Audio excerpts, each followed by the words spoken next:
প্রতিদিনের চিন্তা ও প্রার্থনা।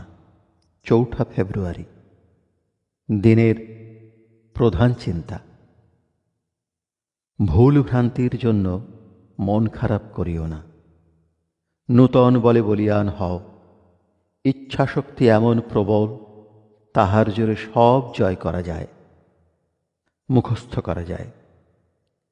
মানুষ যখন ত্যাজে গো তোমারে, ঠাকুর তখন তুলিবেন কোলে। চাও যদি তুমি প্রভুর করুণা, দাও ছাড়ি মানুষের দয়া। উপদেশ: সংগ্রাম ও বাধার সম্মুখীন হওয়ার সুযোগ পাওয়া এক মহা আশীর্বাদ। আমাদের ভিতরে যতটুকু তেজ আছে, তাহা ইহাদের ঘর্ষণে জ্বলিয়া উঠিবে। জীবনযাত্রার পথে বিনা বাধায় সহজে অগ্রসর হইলে তো চলিবে না। জীবনে প্রাণবন্ত কোনো কাজ করা দরকার।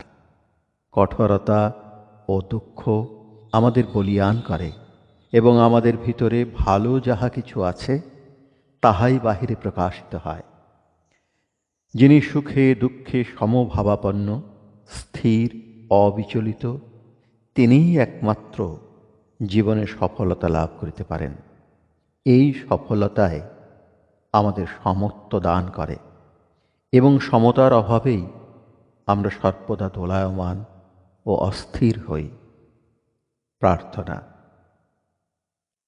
হে বিশ্বের অসীম অনন্ত সত্তা, আমার অন্তরে তোমার আবির্ভাব অনুভব করিতে দাও। তোমার প্রেম যেন হৃদয়ঙ্গম করিতে পারি। তুমি যে নিয়ত রক্ষা করিতেছ, তাহা যেন উপলব্ধি করি।